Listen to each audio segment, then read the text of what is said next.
बिस्मिल्लाहिर्रहमानिर्रहीम। My dear students, अस्सलाम वालेकुम। You are watching math with Yasir Arafat. आज हम एक्सरसाइज 6.2 का लेक्चर नंबर 2 डिलीवर कर रहे हैं। हमने लेक्चर 1 में शुरू के 2 क्वेश्चंस के तमाम पार्ट्स आपसे शेयर किए थे। आज हम मज़ीद क्वेश्चंस करने जा रहे हैं 6.2 एक्सरसाइज। इसकी बेसिक हम पिछले लेक्चर में ऑलरेडी डिस्कस कर चुके हुए हैं आपसे। In how many ways a different batting orders are possible for a cricket team consisting of 11 players? अब आप देखें कि हमारे पास टोटल कितना है, n है, और उसका फैक्टोरियल हम कैलकुलेट कर लेते हैं। तो ये क्या हो जाएगा आपके पास 11 फैक्टोरियल। यहाँ पर n और r आपस में इक्वल हैं, तो लिहाजा आप जो है डायरेक्टली जो है इसका फैक्टोरियल कैलकुलेट कर सकते हैं। तो ये आपके पास जो है आ गया 3991680। ये हमारे पास टोटल नंबर ऑफ़ वेज आ गई इसकी। अब आइए क्वेश्चन नंबर 4 में देखते हैं। In how many ways can 2 English books, English की हमारे पास कितनी बुक्स है? 2 है। 2 English books, 3 chemistry books, chemistry books हमारे पास कितनी हैं? 3 एंड 4 फिज़िक्स बुक्स, और फिज़िक्स की हमारे पास क्या है? 4 physics books. Be arranged on a shelf so that the all books of the same subjects are together. अब देखें आपके पास क्या है कि इंग्लिश की 2 बुक्स है, केमिस्ट्री की 3 बुक्स है, और फिज़िक्स की 4 बुक्स है। तो इसका मतलब क्या हो गया कि ये 2 फैक्टोरियल हो गया, ये 3 फैक्टोरियल हो गया, ये 4 फैक्टोरियल हो गया, क्योंकि इसके हमने नंबर ऑफ़ अरेंजमेंट्स निकालनी है। ठीक है, n फैक्टोरियल हो जाएगा। अब उसके बाद हम ये कैलकुलेट कर लेते हैं 2 factorial multiply by 3 factorial multiply by 4 factorial. अब ये तो हमारे पास टोटल नंबर ऑफ़ वेज आ गई कि इंग्लिश, केमिस्ट्री और फिज़िक्स। लेकिन अब ये ख्याल रखेंगे, क्वेश्चन में उसने कहा है कि सब्जेक्ट्स जो है वो सेम सब्जेक्ट्स टुगेदर होंगे, यानी कि और इंग्लिश एक साथ रहेंगी, केमिस्ट्री एक साथ रहेंगी और फिज़िक्स एक साथ रहेंगी। तो हमने इसका 2 फैक्टोरियल निकाल लिया, 3 फैक्टोरियल निकाल लिया, 4 फैक्टोरियल निकाल लिया। लेकिन अगर आप गौर से देखें तो फिर हमारे पास 3 सब्जेक्ट्स हैं। तो फिर पहला सब्जेक्ट हमने रख दिया इंग्लिश, अगर दूसरी अरेंजमेंट रखेंगे तो केमिस्ट्री पहले आएगा, तीसरी अरेंजमेंट रखेंगे तो फिज़िक्स पहले आएगा। तो इसका मतलब ये है कि हमारे पास इन बुक्स की जो सेम सब्जेक्ट्स की अरेंजमेंट है कि कौन सा सब्जेक्ट पहले आएगा, कौन सा बाद में आएगा, उसका अपना 3 फैक्टोरियल बन रहा है। तो उसको हम या तो 3 फैक्टोरियल से मल्टीप्लाई कर देंगे या 6 से मल्टीप्लाई कर देंगे। इस पॉइंट को दोबारा समझिएगा। देखिए हमारे पास कितने हैं, हमारे पास हैं 2 इंग्लिश की बुक्स हैं, 3 केमिस्ट्री हैं, और 4 क्या है हमारे पास फिज़िक्स की हैं। हमने इनके फैक्टोरियल्स कैलकुलेट कर लिए और इनका प्रोडक्ट आ जाएगा हमारे पास, नंबर ऑफ़ वेज पॉसिबिलिटीज़ आ जाएंगी, सेम सब्जेक्ट्स आर टुगेदर। अब प्रॉब्लम ये है कि जब सेम सब्जेक्ट्स एक साथ रहेंगे तो अब सब्जेक्ट्स की अरेंजमेंट क्या होगी? तो हमारे पास टोटल कितने सब्जेक्ट्स हैं? 3 सब्जेक्ट्स हैं। तो इन 3 सब्जेक्ट्स की अपनी अरेंजमेंट क्या हो जाएगी? 3 फैक्टोरियल हो जाएगा। तो अब इसको हम मल्टीप्लाई करेंगे, इसका हम आंसर कैलकुलेट करेंगे, तो हमारे पास जो है इसका आंसर आ जाएगा। आइए हम कैलकुलेटर से इसको कैलकुलेट कर लेते हैं। तो अब आप देख रहे हैं कि हमारे पास क्या आंसर आ गया इसका 1728। इसकी पॉसिबिलिटी आ गई हमारे पास, इसका आंसर आ गया 1728। ये बात फिर ज़हन में रखिएगा, हमें इन बुक्स की नंबर ऑफ़ अरेंजमेंट्स फाइंड करनी है कि हमने इन बुक्स को शेल्फ में रखना है इस तरह से कि सेम सब्जेक्ट के साथ ही रहे। तो 2 बुक्स इंग्लिश की हैं वो अपने एक साथ रहें, 3 केमिस्ट्री की वो एक साथ रहें, 4 फिज़िक्स की वो एक साथ रहें। तो अब ये एक साथ रहें तो इनकी तो नंबर ऑफ़ वेज हमारे पास ये आ जाएंगे 2 फैक्टोरियल, 3 फैक्टोरियल, 4 फैक्टोरियल। लेकिन प्रॉब्लम ये है कि सब्जेक्ट्स की जो अरेंजमेंट है वो क्या होगी कि पहला सब्जेक्ट इंग्लिश है, दूसरा केमिस्ट्री आ गया, तीसरा फिज़िक्स आ गया। इसकी एक और अरेंजमेंट बन सकती है, इसको ऊपर कर दें, इसको नीचे कर दें। एक और अरेंजमेंट बन सकती है, इसको ऊपर कर दें, इसको नीचे कर दें। तो इसका टोटल फैक्टोरियल कितना होगा? इसका होगा 3 फैक्टोरियल, यानी कि 6 पॉसिबिलिटीज़ होंगी सब्जेक्ट के लिहाज से अगर हम इसको अरेंज करें। तो लिहाजा हमने इसको 3 फैक्टोरियल से मल्टीप्लाई कर दिया और ये हमारे पास आंसर आ गया इसका। तो आइए नेक्स्ट क्वेश्चन पर चलते हैं। ओके स्टूडेंट्स, अब आइए क्वेश्चन नंबर 5 पे। कह रहा how many different arrangements can be form of the word matrix. एक वर्ड दिया हुआ है मैट्रिक्स। एक वर्ड दिया हुआ है आपको मैट्रिक्स। अब ये ख्याल रहे कि ये एक ऐसा वर्ड है जिसके अंदर कोई भी अल्फ़ाबेट रिपीट नहीं हो रहा, बस इस चीज़ का ख्याल रखना है।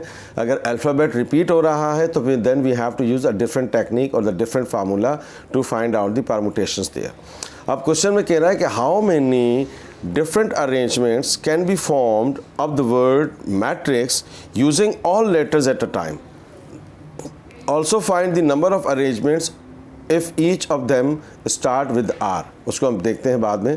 अब देखें 1 2 3 4 5 6, तो टोटल नंबर ऑफ एलिमेंट्स कितने दे रखे हैं 6। तो इसका हम क्या कैलकुलेट कर लेते हैं फैक्टोरियल। तो ये हमारे पास क्या आ जाएगा, फैक्टोरियल आ जाएगा, और फैक्टोरियल आ जाएगा हमारे पास, ये हो जाएगा 720। कैलकुलेटर से आप कैलकुलेट कर सकते हैं। ये हमने निकाल लिया 6 फैक्टोरियल, ये हमने इसका 6 फैक्टोरियल निकाल लिया, दैट इज़ 720। अब क्वेश्चन में कह रहा है कि जो अब आपने आगे क्या कह रहा है, find the number of arrangements if each of them start with R। यानी कि ये हमारे पास हो गया 1 2 3 4 5 6, 1 2 3 4 5 6, ये हमारे पास 6 अरेंजमेंट्स है।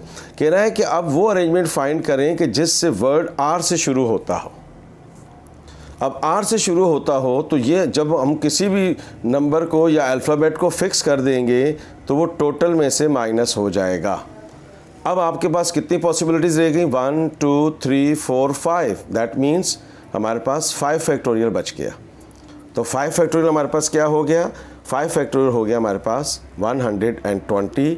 तो इसका मतलब क्या हुआ कि मैट्रिक्स में वो वर्ड जो R से शुरू होंगे वो वर्ड्स होंगे 120। अब ये एक दफ़ा फिर सुनिएगा कि जब किसी नंबर को या किसी अल्फ़ाबेट को फिक्स कर दिया जाएगा तो टोटल में से वो माइनस हो जाएगा और उसकी जगह फिक्स हो जाएगी।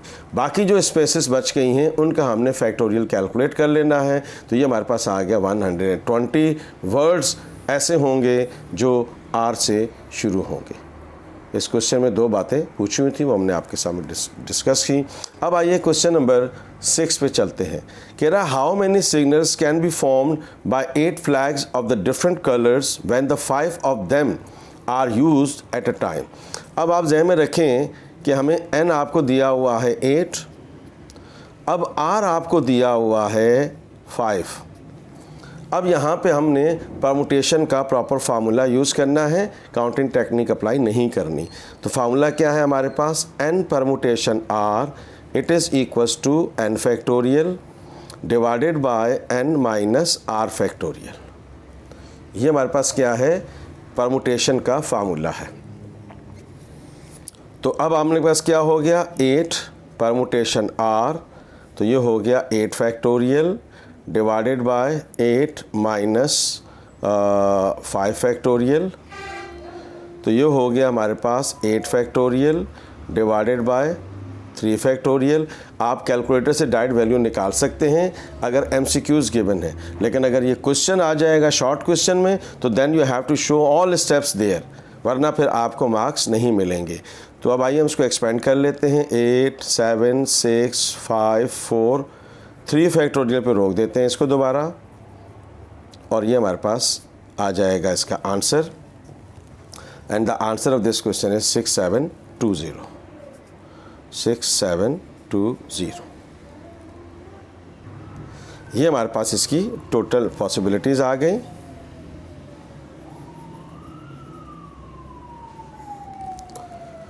ओके स्टूडेंट्स, अब आइए हम नेक्स्ट क्वेश्चन पे चलते हैं of the same exercise. I hope कि आप इस क्वेश्चन को अंडरस्टैंड किया होगा, स्पेशली जो क्वेश्चन नंबर 5 था और जिसमें जो वैल्यू फिक्स करके हमने फैक्टोरियल को कैलकुलेट किया है, ये उम्मीद है कि आपको ये पॉइंट अच्छी तरह से क्लियर हुआ होगा। Now come to the next question of the same exercise. Okay students, very interesting question here. कह रहा a fair coin is tossed 3 times, how many outcomes are possible, find the fundamental principle and illustrate the using tree diagram as well।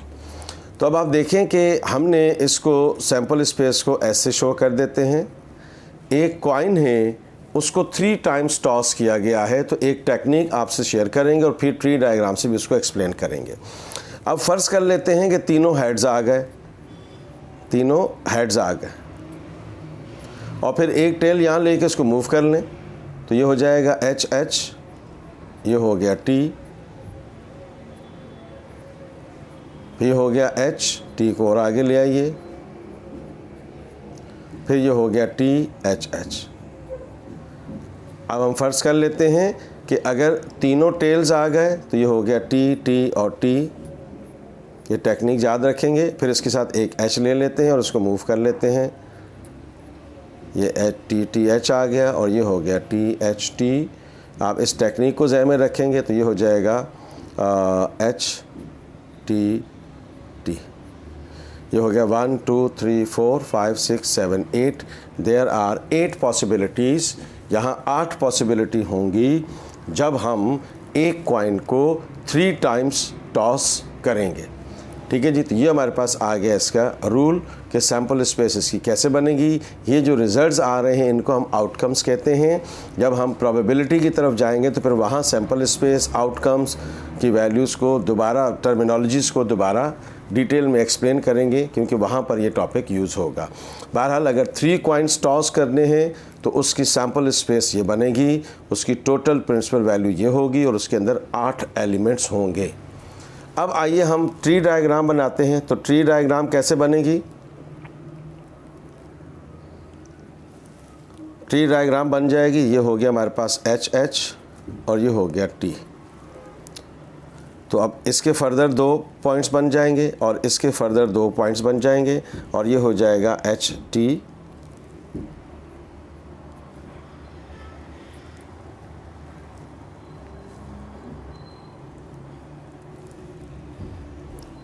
और ये हो जाएगा हमारे पास H T. फिर हमारे पास इसके 2 बन जाएंगे और ये हो जाएगा हमारे पास एच टी हो जाएगा ये। फिर इसकी 2 पॉसिबिलिटीज़ बन जाएंगी, ये भी हो जाएगा एच टी। फिर इसकी 2 पॉसिबिलिटीज़ बन जाएंगी, ये भी हो जाएगा एच टी। और फिर इसकी 2 पॉसिबिलिटीज़ बन जाएंगी तो ये भी हो जाएगा एच टी। तो इस तरह से हमारे पास ये सैम्पल स्पेस बन जाएगी जो हमने ऊपर लिखा है। यही तरतीब यहाँ नीचे आ जाएगी और ये हमारे पास 8 पॉसिबिलिटीज़ बन जाएंगी। तो ये हो जाएगा हमारे पास एच एच, एक ऑर्डर पेयर बन गया। फिर हमारे पास एच एच टी एक और बन जाएगा। फिर हमारे पास एच टी एच हो जाएगा। फिर हमारे पास टी एच एच हो जाएगा। फिर हमारे पास तीनों टीज़ हो जाएंगे और फिर हमारे पास टी टी एच हो जाएगा। ये टी एच टी हो जाएगा और फिर ये एच टी टी हो जाएगा। ये हमारे पास क्या है, इसकी ट्री डायग्राम जो है वो बन जाएगी। तो इस तरह से हम इसको कर सकते हैं। अब ये हमारे पास ये हो जाएगा, ये एच है और ये हमारे पास क्या है, टी है। लास्ट में ये ख्याल रखिएगा, ये हमारे पास टी है। तो मैंने लिख दिया है, आप इसको यूँ लिख सकते हैं। देखें एच एच एच ये हमारे पास आ जाएगा। ठीक, फिर हमारे पास क्या हो जाएगा, आप आगे चलेंगे तो ये एच टी एच हो जाएगा। तो इस तरह से आपने इस ट्री डायग्राम को लेके चलना है। अब आइए नेक्स्ट क्वेश्चन में, how many 5 digits numbers can be formed without repeating any digit. अब आप देखें कि यहाँ आपको दे रखा है 1 2 3 4 5 डिजिट्स पर मुश्तमिल हमने नंबर फाइंड करना है। ये हमारे पास डिजिट्स हैं, जब डिजिट्स को मिलाते हैं तो नंबर बन जाते हैं। तो 1 2 3 4 5 है तो डायरेक्ट 5 फैक्टोरियल आ जाएगा। ये हमारे पास डायरेक्ट क्या आ जाएगा, 5 फैक्टोरियल आ जाएगा। We will get the direct 5 factorial. तो इसका आंसर आ जाएगा 120 permutations are possible in first part. In second part आप देखें कि यहाँ 1 2 3 4 5 6, तो इसका मतलब है कि यहाँ n आपके पास 6 है और कितने डिजिट सेलेक्ट करने हैं, 5। तो r आपके पास क्या हो जाएगा, 5। तो ये हो जाएगा n परमुटेशन r, तो ये हो जाएगा 6 फैक्टोरियल और इन दोनों का डिफरेंस का फैक्टोरियल।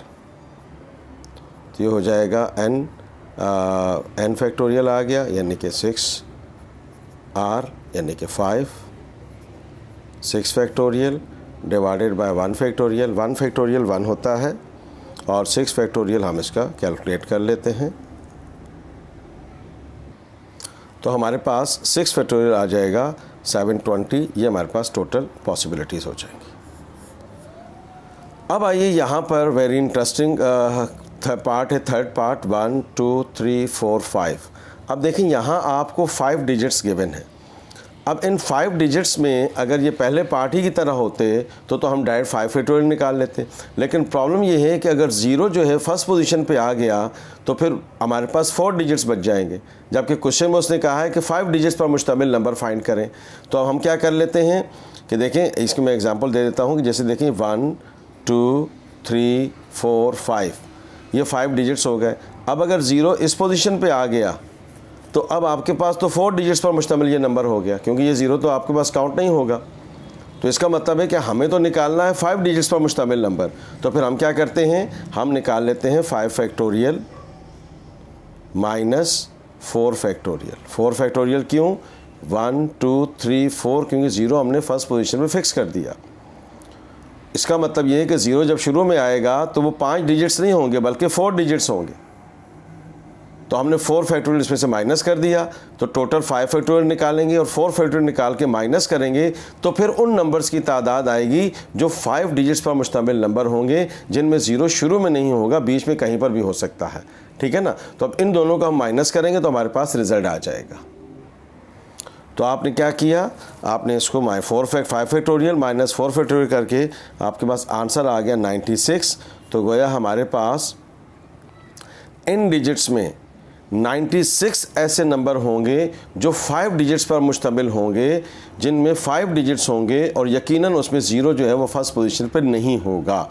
तो गोया हमारे पास 96 नंबर्स बनेंगे from these 5 digits in which 0 is included there. तो उसमें 96 टोटल नंबर्स आएंगे। ठीक है ना। तो इस चीज़ को दोबारा समझें कि देखें, चूँकि यहाँ 0 दिया हुआ है और हमने फाइंड करना है 5 डिजिट्स पर मुश्तमिल नंबर, 5 डिजिट्स पर मुश्तमिल नंबर फाइंड करना है यहाँ पे। तो अब 0 अगर इधर आ गया तो अब ये आपके पास 4 डिजिट्स पर मुश्तमिल नंबर हो गया, क्योंकि ये 0 तो काउंट नहीं होगा। तो फिर ऐसे कितने नंबर होंगे, हमने उसका 4 फैक्टोरियल निकाल लिया। टोटल डिजिट्स कितने गिवन है 5, तो 5 फैक्टोरियल में से ये पोजीशन माइनस कर ली, तो 4 फैक्टोरियल माइनस कर लिया। तो अब हमारे पास जो है 96 नंबर आ जाएंगे जो कि 5 डिजिट्स पर मुश्तमिल होंगे, in which 0 will not be in this position here. ठीक है, आइए आगे चलते हैं। Okay students, very interesting question and the most important question of this exercise, that is question number 9. Short question में आ सकता है, कह रहा है कि n परमुटेशन r जो है वो इसकी इक्वल होगा n minus r permutation r plus 1 r into n minus 1 permutation r minus 1। तो आइए हम राइट हैंड साइड लेते हैं इसकी और प्रूफ करते हैं कि ऐसा है या नहीं। चूँकि प्रूफ का क्वेश्चन है तो होगा तो ऐसे ही। Now come to the point here. अब उस टेक्निक को आपने जहन में रखना है जो हमने 6.1 में आपसे डिस्कस की थी। अब ये देखें, ये हमारे पास फार्मूला है। फार्मूला आपके जहन में होना चाहिए कि n परमुटेशन r जो है, n परमुटेशन r किसकी इक्वल होता है, n फैक्टोरियल और n माइनस r फैक्टोरियल। बस ये बात आपने जहन में रखनी है। तो अब आइए हम इस पे चलते हैं। अब यहाँ n का मतलब क्या है, n माइनस 1, और r का मतलब क्या है, r plus 1। The same situation here as well. तो आइए हम इसको एक्सपेंड करते हैं और देखते हैं कि ऐसा है या नहीं। ये प्लस है और ये माइनस है। तो ये हो गया n फैक्टोरियल मतलब n minus 1 factorial divided by इन दोनों के डिफरेंस का फैक्टोरियल, यानी कि n minus 1 r plus 1।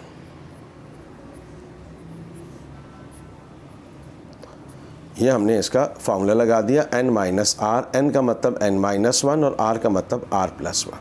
Minus कर दिया हमने इसमें से। ओके स्टूडेंट्स, तो हमने इसको एक्सपेंड कर लेते हैं। अब ये r अपनी जगह रहेगा इनटू, अब ये n minus 1 factorial divided by इन दोनों के डिफरेंस का फैक्टोरियल। तो ये हो गया n minus one minus r minus one का फैक्टोरियल। तो ये हमारे पास आ गया n minus one factorial divided by n minus r minus one. तो ये हमारे पास जो है इसकी वैल्यू आ जाएगी। ओके स्टूडेंट्स, थोड़ी सी करेक्शन कर लें क्वेश्चन में। ये r है, r प्लस वन नहीं है, थोड़ी सी करेक्शन कर लेते हैं, नो प्रॉब्लम एट ऑल। तो ये हो जाएगा आपके पास n माइनस r, ठीक हो गया जी। तो ये हो गया हमारे पास n minus one minus r। तो यहाँ हमने इसको थोड़ा सा हम इसको करेक्शन कर लेते हैं। ये हो गया हमारे पास डायरेक्टली, ये चीज़ आएगी नहीं, n माइनस r। मैं इस स्टेप को दोबारा लिख देता हूँ। देखें, ये हो जाएगा n माइनस वन का फैक्टोरियल और इन दोनों के डिफरेंस का फैक्टोरियल, n माइनस वन। इसको मैं करेक्शन कर रहा हूँ, ये n माइनस वन है और ये r है, ठीक है। तो ये हो गया माइनस r और फैक्टोरियल। इसको थोड़ी सी करेक्शन कर लीजिएगा, क्वेश्चन में मैंने गलती से ये प्लस वन लिख दिया था। वेल अब आप देखें कि n minus one factorial divided by n minus one minus r, ये अपनी जगह रहेगा। ये हो गया n माइनस वन का factorial divided by n minus one minus r plus one, minus minus plus हो गया और फैक्टोरियल। तो ये प्लस वन माइनस वन से कैंसिल हो गया। तो ये हो गया हमारे पास n minus one factorial divided bye, थोड़ा तरतीब दे देते हैं, n minus one minus r factorial, और ये हमने लिख दिया n माइनस वन फैक्टोरियल। अब ये बच गया हमारे पास n माइनस r फैक्टोरियल। अब आप देखें स्टूडेंट्स, हम क्या करते हैं, इस नीचे वाले को एक टर्म तक और एक्सपेंड कर लेते हैं ताकि ये सेम हो जाएगा। तो फिर एलसीएम हम आराम से ले लेंगे इसका। ये हो गया n minus r minus one factorial plus r n minus one factorial. ये हो गया n माइनस r, एक टर्म तक इसको एक्सपेंड कर लेते हैं तो ये माइनस वन हो जाएगा। ये n माइनस r है, एक और कम करेंगे तो n minus r minus one हो जाएगा, एक और कम करेंगे तो माइनस टू हो जाएगा। तो हमने इसको एक्सपेंड कर लिया।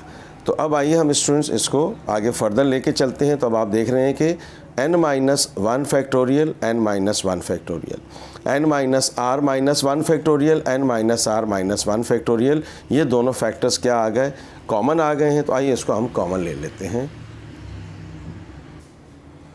तो अब आइए स्टूडेंट्स देखें, इसमें से न्यूमरेटर से क्या कॉमन निकल रहा है, n माइनस r फैक्टोरियल, और डिनोमिनेटर से क्या निकल रहा है common, n minus r minus one factorial. ये हमने कॉमन ले लिया। तो यहाँ क्या बच गया, वन प्लस ऊपर बच गया r, क्योंकि n माइनस वन फैक्टोरियल हमने कॉमन ले लिया। और यहाँ डिनोमिनेटर में क्या बच गया, n माइनस r। अब ब्रैकेट के अंदर हम एलसीएम ले लेते हैं। तो ये हो गया हमारे पास n माइनस वन फैक्टोरियल, और ये हो गया n minus r plus r n minus r। ये हमने इसका एलसीएम ले लिया। इसके नीचे कुछ नहीं है तो वन होगा। इन दोनों को मल्टीप्लाई कर दिया, इसको इससे और इसको इससे मल्टीप्लाई कर दिया। ये प्लस r माइनस r आपस में कैंसिल आउट हो गए। तो ये हो गया n minus r factorial divided by n minus r minus one का फैक्टोरियल, और यहाँ बच गया n और नीचे बच गया n माइनस r। अब इसको हम तरतीब देंगे तो हम यूँ लिख सकते हैं इसको n माइनस r,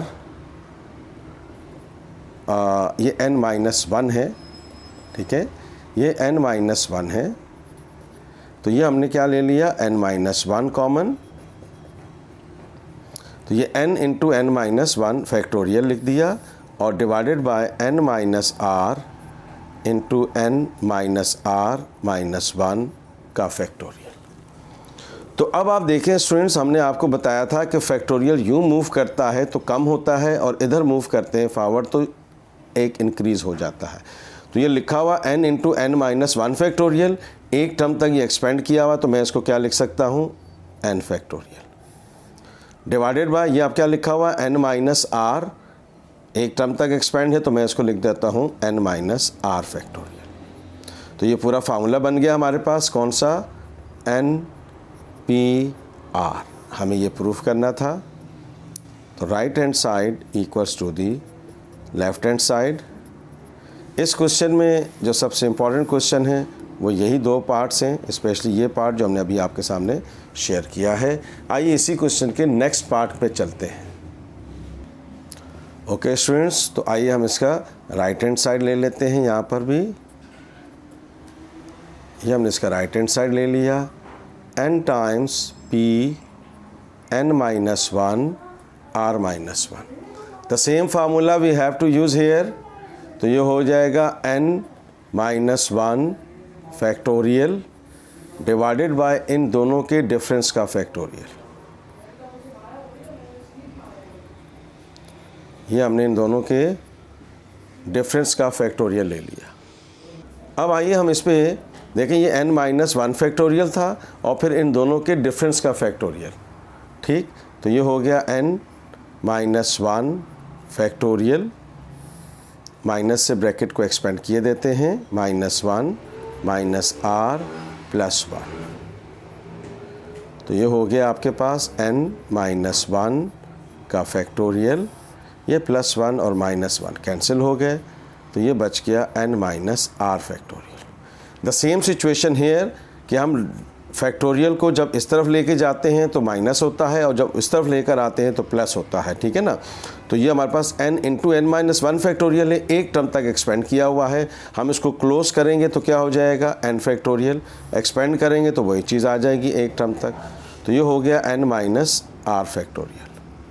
तो इसका मतलब क्या हुआ, ये हो गया n परमुटेशन r, और यही हमें प्रूफ करना था। Right hand side equals to the left hand side. तो अब आइए हम इस पर नेक्स्ट क्वेश्चन में चलते हैं। डियर स्टूडेंट्स, क्वेश्चन नंबर 9 जो है बड़ा इंपॉर्टेंट क्वेश्चन है, इसको ज़्यादा फोकस कीजिएगा जब आप प्रैक्टिस कर रहे हों। आइए नेक्स्ट क्वेश्चन पे चलते हैं। ओके स्टूडेंट्स, अब आइए क्वेश्चन नंबर 10 के ये कुछ 6 पार्ट्स हैं, इसको हम शेयर करते हैं। कह रहा है how many arrangements can be formed using all letters of the following words. अब आप देखें, आपने ये फोकस करना है कि कोई अल्फ़ाबेट रिपीट हो रहा है तो वहाँ अलग टेक्निक अप्लाई होगी, और अगर रिपीट नहीं हो रहा है तो वहाँ हम डिफरेंट टेक्निक अप्लाई करेंगे। जैसे अब यहाँ देखें PLANE प्लेन, तो अब प्लेन में आपके पास टोटल अल्फ़ाबेट्स कितने गिवन हैं, 1 2 3 4 5 दे रखे हैं, और इसमें कोई अल्फ़ाबेट रिपीट नहीं हो रहा है। जो जिनमें अल्फ़ाबेट्स रिपीट नहीं हो रहे हैं पहले हम उसको कर रहे हैं, ठीक है ना।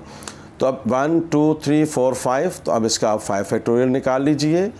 तो 5 फैक्टोरियल निकालेंगे तो क्या आ जाएगा, 120। ये इसका आंसर आ गया। प्लेन PLANE, कोई अल्फ़ाबेट यूज़ रिपीट नहीं हो रहा है। ऑब्जेक्ट, अब ऑब्जेक्ट में देखें OBJECT, 1 2 3 4 5 6, 1 2 3 4 5 6, तो n आपको कितना दिया हुआ है, 6। अब आप देख रहे हैं कि इसमें कोई भी अल्फ़ाबेट रिपीट नहीं हो रहा, तो आपने इसका डायरेक्ट फैक्टोरियल निकाल लिया, और डायरेक्ट फैक्टोरियल निकाल लिया तो आपके पास आंसर कितना आ गया, 720 इसका आंसर आ जाएगा। अभी देखें FASTENS, इसमें भी 1 2 3 4 5 6 7 कोई भी अल्फ़ाबेट रिपीट नहीं हो रहा है, तो इसमें n आपको कितना दिया हुआ है, 1 2 3 4 5 6 7, तो डायरेक्ट इसका 7 फैक्टोरियल निकाल लेंगे, और 7 फैक्टोरियल निकाल के हमारे पास डायरेक्ट इसका आंसर आ जाए। तो अब आइए हमारे पास क्या आ गया, 7 फैक्टोरियल, और 7 फैक्टोरियल होता है 5040, ये इसका हमारे पास आंसर आ गया। आप देख रहे हैं स्टूडेंट्स कि हमने 1 2 3 हमने जो इसमें वर्ड्स लिए हैं, इनमें कोई भी अल्फ़ाबेट रिपीट नहीं हो रहा था। अब आइए हम इधर चलते हैं। अब देखें 1 2 3 4 5 6 7 8 9 10, अब यहाँ n आपको दिया हुआ है 10, और इसमें अल्फ़ाबेट्स रिपीट हो रहे हैं। जैसे यहाँ देखें S 1 2 3, तो s आपको दिया हुआ है तो उसको हम कह देते हैं 1 और ये आपको दिया हुआ है 3। फिर a आपके पास 1 टाइम्स है, छोड़ दें उसको, 1 2 3। अब आपको t आपको दिया हुआ है n2 कह दें इसको, ये भी 3 दिया हुआ है, 1 2 3। उसके बाद i आपके पास है 2 टाइम्स, तो ये हो गया 2। तो अब आप देखें 3 और 3 6 7 8 और ये हो गया 9 और आपके पास c हो गया 10। तो a और c 1 टाइम है तो उसको लिखने की ज़रूरत नहीं है, ठीक है। यानी कि जो सिंगल अल्फ़ाबेट है उसको लिखने की ज़रूरत नहीं है। फिर डायरेक्ट फार्मूला बन जाएगा n factorial divided bye n1 factorial n2 factorial and n3 factorial. अगर आपको याद हो तो हमने कहा था कि आप n, k और l भी ले सकते हैं इसकी जगह। तो ये हो जाएगा आपके पास क्या, 10 factorial divided bye 3 factorial, 3 factorial and 2 factorial. तो इसका आपके पास डायरेक्ट आंसर आ जाएगा। तो आप इसका डायरेक्ट आंसर निकाल सकते हैं 50400। आप डायरेक्ट कैलकुलेटर से इसका आंसर कैलकुलेट कर सकते हैं। ये ख्याल रहे कि इसमें और इसमें फ़र्क क्या है। ये वो वर्ड है जिसमें कोई अल्फ़ाबेट रिपीट नहीं हो रहा, तो चूँकि तमाम के तमाम अल्फ़ाबेट यूज़ करने हैं तो लिहाजा r और n आपस में इक्वल है, तो आप डायरेक्ट n फैक्टोरियल कैलकुलेट कर सकते हैं, ठीक है। ये जो हमने स्टैटिस्टिक्स वर्ड लिया इसमें अल्फ़ाबेट्स रिपीट हो रहे हैं, ठीक है। और जो सिंगल टाइम रिपीट हो रहा है तो उसको हमने कंसीडर नहीं किया क्योंकि 1 फैक्टोरियल 1 होता है। तो अब हमने क्या लिया 3, चूँकि s 3 टाइम्स आ रहा था, n 2 3 लिया क्योंकि t 3 टाइम्स आ रहा था, और आपके पास जो है i 2 टाइम्स आ रहा था तो हमने n = 3 = 2 लिया है। n की जगह n, k और l भी यूज़ कर सकते हैं। ये हमारे पास आंसर आ गया। तो अब आइए हम इस पर चलते हैं मैथमेटिक्स में। तो अब आप देखें स्टूडेंट्स, मैथमेटिक्स में हम चलते हैं तो ये हो गया 1 2 3 4 5 6 7 8 9 10 11। n आपके पास आ गया 11। अब आप देखें कि n1 कितना है, m2 टाइम्स है, n2 कितना है, a2 टाइम्स है, ठीक। और बाकी आपके पास क्या है, मैथमेटिक्स, बाकी तमाम के तमाम अल्फ़ाबेट जो हैं वो सिंगल टाइम आ रहे हैं। एक दफ़ा फिर चेक कर लेते हैं इसको। तो अब आप देखें स्टूडेंट्स, आपके पास बाकी तमाम अल्फ़ाबेट्स जो हैं वो क्या हैं, 1 टाइम आ रहे हैं तो 1 फैक्टोरियल 1 होता है, तो हमने लिख दिया इसको 11 फैक्टोरियल। ये लिख दिया 2 factorial into 2 factorial. Direct calculator से आंसर निकाल लेंगे तो आपके पास आंसर आ जाएगा। तो अब आप देखें स्टूडेंट्स, इसका आंसर आ गया 9979 अब आइए इसके लास्ट वर्ड पे, असिस्टेंस। अब a 1 2 3 4 5 6 7 8 9 10। अब n आपको दिया हुआ है 10। a आपके पास 2 दफ़ा आया है, 1 2 3। s आपके पास 3 दफ़ा है, i 1 दफ़ा है, a 1 दफ़ा है, t 1 दफ़ा है, n 1 दफ़ा है, c 1 दफ़ा है, e 1 दफ़ा है। तो और ज़्यादा काम आसान हो गया। तो ये आपने ले लिया 10 factorial divided bye 2 factorial into 3 factorial. तो डायरेक्ट इसका आंसर आ जाए। ओके स्टूडेंट्स, तो इसको आप कैलकुलेटर से सॉल्व कर लेंगे तो ये हो जाएगा 302400। तो ये आपके पास इसका आंसर आ गया। आइए स्टूडेंट्स, फिर उसके बाद हम मज़ीद अगले क्वेश्चंस को सॉल्व करते हैं।